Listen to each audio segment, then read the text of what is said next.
Hello friends, मैं सोनम अग्रवाल आप सभी का स्वागत करती हूँ अपने चैनल एजुकेशन फॉर स्कॉलर्स में। फ्रेंड्स, आज हम सभी संधि पढ़ेंगे, व्यंजन और विसर्ग संधि। लास्ट क्लास में हम लोगों ने पढ़ा था स्वर संधि के बारे में।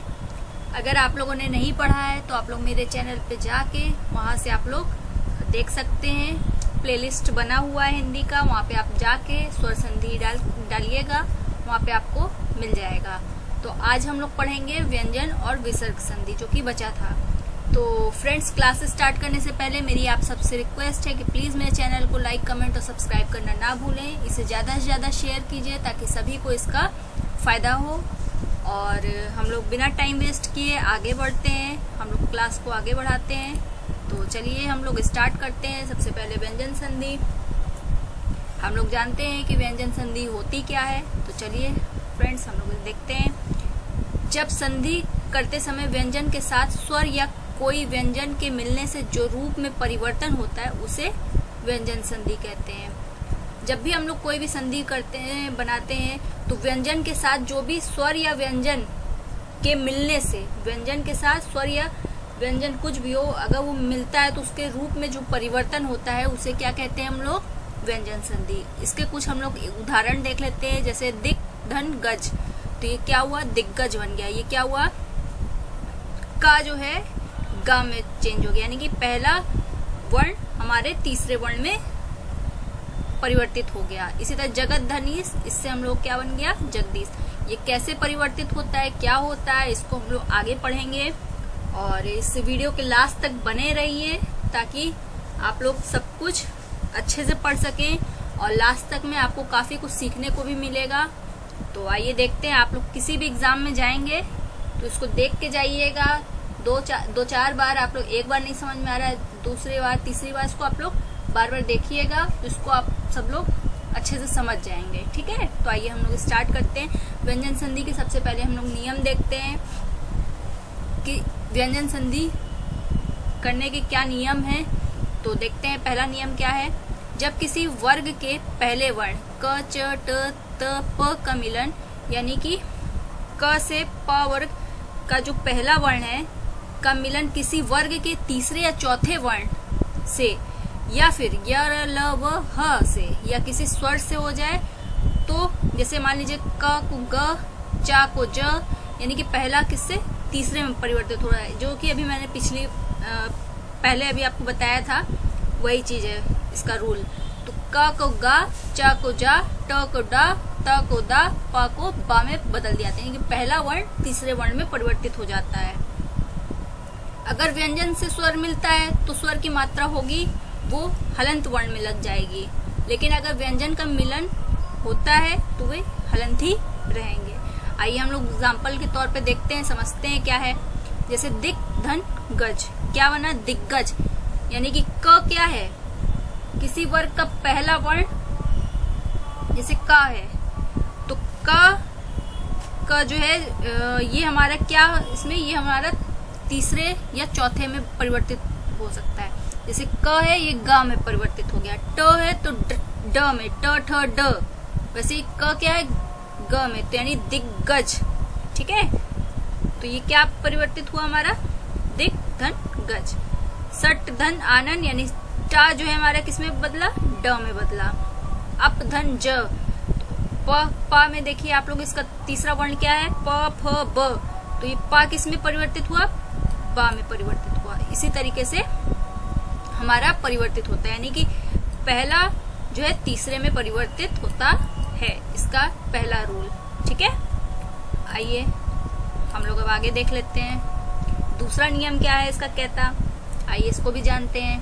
अगर किसी वर्ग के पहले वर्ण क, च, ट, त, प का मिलन न या म वर्ण, न या म वर्ण या अंगा, या, ज, ण, न, म के साथ हो तो क का अंगा, च का ज, ट का ड़, त का न, प का म, यानी उसी वर्ग के अंतिम वर्ण के साथ, मतलब उसमें परिवर्तित हो जाता है। जैसे क है तो क का जो है अंतिम वर्ण क्या है? अंगा है, तो ये क्या हो गया? ये अंगा में परिवर्तित हो गया। तो वाक वाक धन में वांग्मय हो गया। इसी तरह ट का क्या है अंतिम वर्ण, ट ठ ड ढ ड़, तो ये किस में परिवर्तित हो गया, ट हमारा ड़ में परिवर्तित हो गया। इसी तरीके से इसमें देखिए त का अंतिम वर्ण क्या होता है, त थ द ध ना, तो ये ना में परिवर्तित, मतलब उसका जो है अंतिम वर्ण में परिवर्तित हो जाता है। ठीक है, ये हमारा क्या है, ये हमारा है दूसरा नियम। आइए आगे हम लोग देखते हैं। आई होप फ्रेंड्स आप लोगों को समझ में आ रहा होगा, और नहीं समझ में आएगा तो आप कमेंट बॉक्स में नीचे लिख दीजिएगा, बता दीजिएगा, मैं आपको समझा दूंगी। ठीक है, आइए देखते हैं आगे। तीसरा नियम क्या है, जब त का मिलन ह से हो तो ता को द और हा को धा में बदल दिया जाता है, और ता या दा के साथ ज या झा का मिलन होता है तब ता या दा की जगह पर जा बन जाता है। आइए इसको समझ लेते हैं। इस तरीके से आपको हो सकता है ना समझ में आए लिखने से। आइए इसको देखते हैं। जैसे देखिए तत् धन हित, ठीक है, तो ये त है, तो यहाँ क्या कह रहा है, त को द, ठीक, तो ता हमारा किस में बदला, द में, और हा को धा में, तो ये हमारा हा किस में हो गया, ध में, यानी तद्धित, इस तरीके से हमारा परिवर्तित हुआ। इसी तरह सत धन जन, तो ता, जैसे ता या दा के बाद जा या झा का मिलन होता है, त के बाद जा है ना, इसका मिलन होता है, तो वो क्या उसमें, ये तब फिर सज्जन, इस तरीके से बनता है। ठीक है, तत् धन हित तद्धित तत् सत धन जन, यानी सज्जन। आइए अगले रूल पे हम लोग चलते हैं। नियम 4 क्या कहता है, म के बाद यदि य र ल व श श ह में कोई एक व्यंजन हो तो म अनुस्वार में बदल जाता है। कैसे, म के बाद म है, म के बाद य र ल व श ह, इसमें से कुछ भी हो, कोई भी हो व्यंजन, तो ये किस में बदल जाता है, ये अनुस्वार में बदल जाता है। ठीक है, ये म में परिवर्तित हो जाता है। समधनहार संहार, समधनवाद संवाद, समधन धन से संचय संशय। ठीक है, इस तरीके से वो अनुस्वार में परिवर्तित हो जाता है। सम म के, मतलब ये जो लास्ट है म के बाद अगर य ल, ये सब में परिवर्तित हो जाता है, य र ल व श ह में, तो हमारा क्या उसमें अनुस्वार में परिवर्तित हो जाता है। आइए नेक्स्ट देखते हैं नियम 5। त से परे च या छ होने पर ज, जा या झा होने पर ज, देखिए जा या झा होने पर ज, ट या ठ होने पर ट, ढा या ढा में होने, मतलब पहले वे परिवर्तित है, जा या छा हो, ठीक है, ला होने पर ला में परिवर्तित होते हैं। माँ के साथ यदि फिर यही है या ला व श में किसी भी वर्ण का मिलन होने पर माँ की जगह पर अनुस्वार ही लगता है। वही पिछला वाला नियम इसमें भी लिख गया है। तो क्या कह रहा है, त से परे अगर त है और ट है, ठीक, तो ये क्या कह रहा है, ट या ठ होने पे ट में परिवर्तित होता है। तो ट है ना, तो ये किस में परिवर्तित हुआ, ट में। ड है ना, तो ये किस में परिवर्तित हुआ, ड में। ठीक है, मतलब इसमें ये आप देखेंगे, इसको देखते हैं, इसको देखिए, ट या ठ होगा तो ट में, ड या ढ होगा ड में, ला होगा तो ला में। इस तरीके से परिवर्तन होता है। इसके कई नियम है व्यंजन संधि के, जो कि बारी बारी से हम लोग पढ़ रहे हैं, इसको आप लोग ध्यान में रखिएगा।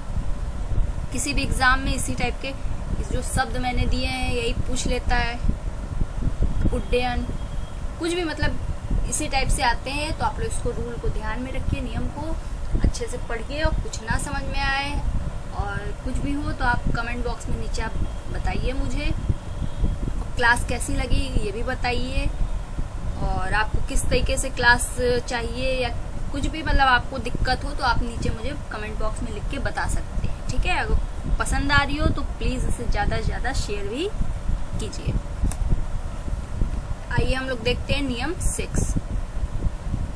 अगर म के बाद क से लेकर म तक कोई व्यंजन हो तो म अनुस्वार में बदल जाता है। पहला रूल, ठीक है, नियम 6 का। इसमें देखिए, त या द के बाद जब ल का मिलन होता है तब त या द की जगह पर ला बन जाता है। आइए इसको समझ लेते हैं। अगर म के बाद कोई भी जो है का से लेके म तक कोई भी व्यंजन हो, है ही है, तो वो किस में, माँ अनुस्वार में बदल जाता है। तो ये वाला माँ जो है हमारा किस में बदल जाता है, ये अनुस्वार में परिवर्तित हो जाता है। जैसे उत्धन लास, तो ता वाला क्या है, त या दा होगा तो वो ला में परिवर्तित हो जाता है। ठीक है, त के बाद अगर ला आ रहा है तो वहां पे क्या हो जाएगा, ला। इसी तरह तत धन लीन, त के बाद ला है ना, तो ये परिवर्तन ता का किस में होगा, ला में होगा। ठीक है, उत्धन लास, तो ये वाला ता का भी ला में, ये वाला ता का भी ला। और ये माँ है, माँ के बाद क से माँ तक में कोई भी व्यंजन आता है तो ये क्या हो जाता है, हमारा अनुस्वार में परिवर्तित हो जाता है। ठीक है, आई होप कि आप लोगों को व्यंजन संधि आज समझ में आई होगी अच्छे से। और अगर आपको पसंद आ रहा है तो आप मेरी इस वीडियो को ज़्यादा से ज़्यादा वायरल कीजिए, ज़्यादा से ज़्यादा लोगों तक पहुँचाइए, ताकि मेरी भी जो मेहनत है वो सार्थक हो और आपको भी इसका बेनिफिट मिले। तो दोनों को ही इसका लाभ हो, तो आप इसे ज़्यादा से ज़्यादा शेयर कीजिए। आइए अब हम लोग देखते हैं विसर्ग संधि। विसर्ग संधि के बारे में हम लोग जानते हैं, विसर्ग संधि है क्या। विसर्ग का चिन्ह क्या होता है, इस तरह। विसर्ग के बाद यदि स्वर या व्यंजन आने पर विसर्ग में जो परिवर्तन होता है उसे हम लोग विसर्ग कहते हैं। यानी कि इस चिन्ह के बाद अगर स्वर या व्यंजन आ रहा है तो उसमें जो परिवर्तन होगा उसे हम लोग विसर्ग संधि कहेंगे। जैसे देखिए, उदाहरण के तौर पे हम लोग देख सकते हैं, समझ सकते हैं। जैसे ये देखिए, मना धन बल, तो क्या है, विसर्ग है ना, तो ये इसके बाद क्या होगा, परिवर्तन होगा। विसर्ग जहां पे भी ये साइन हो, जहां पे भी ये चिन्ह हो, आप समझ जाइए कि ये विसर्ग ही है। ठीक है, सबसे अच्छा तरीका है पहचानने का। मना धन बल, तो ये जो विसर्ग का जो चिन्ह है जो हमारा है, ये हमारा ओ में परिवर्तित हो जाता है। मनाधन बल, ये मात्रा हमारी ओ की लग जाती है, तो मनोबल। अब कैसे ये, इसके भी रूल्स हैं, इसके भी नियम हैं, वो भी हम लोग आगे समझेंगे। अभी आप लोग उदाहरण के तौर पे देख लीजिए। तू धन शासन, तो ये वाला जो विसर्ग का साइन है, चिन्ह है, ये हमारा शा में परिवर्तित हो जाता है। और नि धन फल निष्फल। ठीक है, कैसे क्या है आगे हम लोग समझेंगे। ठीक है, आइए हम लोग आगे बढ़ते हैं, देखते हैं। अब नियम, हम लोग नियम से इसको जानते हैं, कैसे क्या इसका परिवर्तन होता है। आइए देखते हैं। विसर्ग के पहले यदि अ और बाद में भी अ अथवा वर्गों के तीसरे चौथे पांचवें वर्ण अथवा य ल व हो तो विसर्ग का ओ हो जाता है। जैसे मैंने आपको बताया ना, मनाधन बल वही है। तो मनाधन बल देखिए, आ विसर्ग के पहले हो, मात्रा तो भाई न, इसको आप बोलिए, प्रोनाउंस कीजिए मना, तो अ, और बाद में भी अ आए, या फिर तीसरा चौथा पांचवा वर्ण यानी कि प फ ब क्या है, हमारा तीसरा वर्ण है।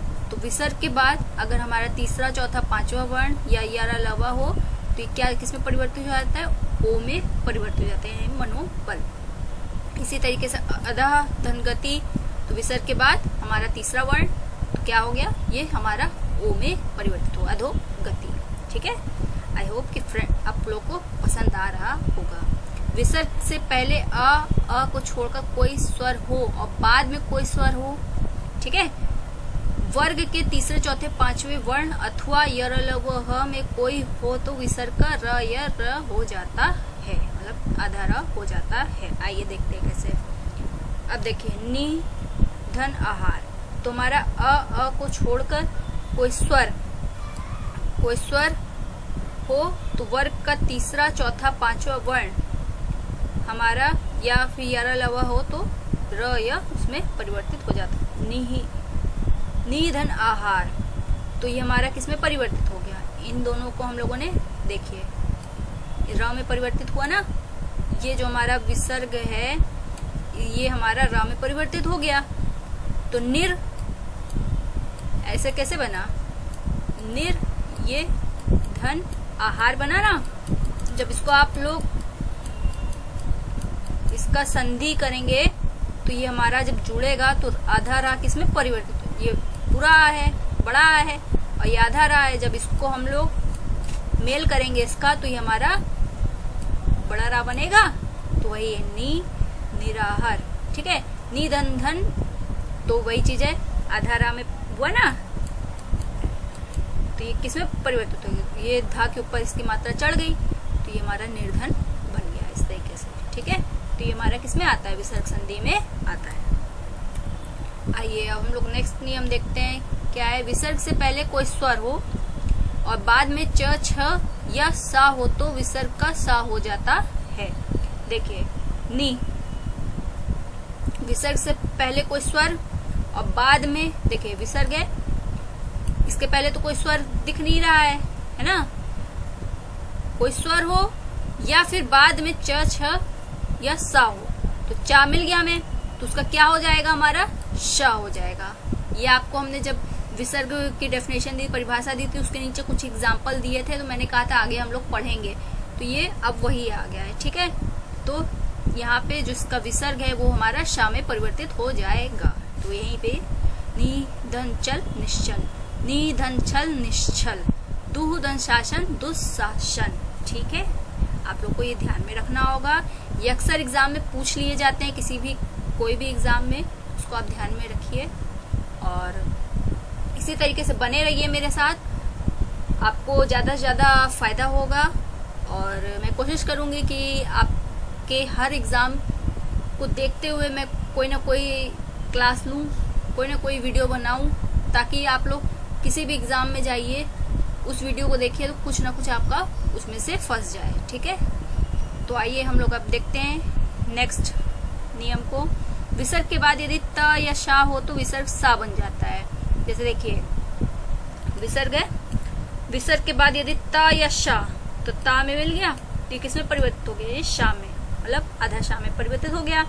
तो या ये विसर्ग किसमें परिवर्तित हो गया, आधा शा में। तो नमस्ते, नी धन संतान निसंतान। ठीक, शायता है ना, दु धन शासन, तो ये भी हमारा क्या है, सा में है, तो दुस्साहस। ठीक है, आई होप कि मैंने अभी तक जितना भी पढ़ाया है आपको समझ में आ रहा होगा। बहुत ही मैंने क्लियरली समझाने का प्रयास किया है ताकि आपको कोई भी दिक्कत ना हो। फिर भी अगर आपको कुछ दिक्कत होती है या कुछ होता है तो आप नीचे कमेंट बॉक्स में मुझे पूछ सकते हैं, बता सकते हैं, मैं आपको उसका रिप्लाई दूंगी। विसर्ग से पहले ई, उ और बाद में क, ख, ट, ठ, प, फ में कोई भी वर्ण हो तो विसर्ग का क्या हो जाता है, शा हो जाता है। देखिए आप, नहीं, ठीक है, विसर्ग के पहले ई या उ हो, उसके बाद में क, ख, इन सभी वर्णों में से कोई हो तो ये किस में बदल जाता है, ये शा में परिवर्तित हो जाता है। देख सकते हैं, विसर्ग है, क इसमें से मिल गया तो हमारा किसमें हो गया, शा बन गया। चतुर्पाद चतुष्पाद, निह धनफल निष्फल। ठीक है, ये सब हमारे विसर्ग संधि के उदाहरण है। आपको पसंद आ रहा हो तो इसे शेयर करना ना भूलिए प्लीज, ज्यादा से ज्यादा आप इसको शेयर कीजिए, मेरा भी आप सहयोग कीजिए। आपको घर बैठे मैं एकदम कोचिंग जैसी मुफ्त में क्लास दे रही हूँ, तो इतना तो मेरे लिए आप लोग कर ही सकते हैं, गुरु दक्षिणा के तौर पे ही समझ लीजिए। एक शेयर तो आप कर ही सकते हैं कम से कम, तो आप लोग अपने कम से कम इतना तो एक टीचर के लिए आप सपोर्ट कर ही सकते हैं। विसर्ग के बाद क, ख अथवा प, फ होने पर कोई भी परिवर्तन नहीं होता है, ये याद रखिए। विसर्ग है, ठीक है, क, ख या प, फ होगा तो कोई भी परिवर्तन नहीं होगा। तो अंतः धनकरण, तो क्या हो गया, अंतःकरण। ठीक है, ये इसी तरीके से मेल हो गया उसका, कोई भी परिवर्तन नहीं हो, बस दोनों वर्ण एक साथ जुड़ गए। ठीक है, आई होप फ्रेंड्स आज आपको आज की क्लास बहुत पसंद आई होगी और समझ में भी आया होगा। मैंने बहुत ही सिंपल तरीके से आपको समझाने का प्रयास किया है, कोशिश की है कि आपको सारे नियम समझ में आए, सारे कॉन्सेप्ट समझ में आए। अगर आपको पसंद आया हो तो प्लीज बताइए कैसा लगा मेरी क्लास और इसे ज्यादा से ज्यादा शेयर कीजिए। Thank you friends.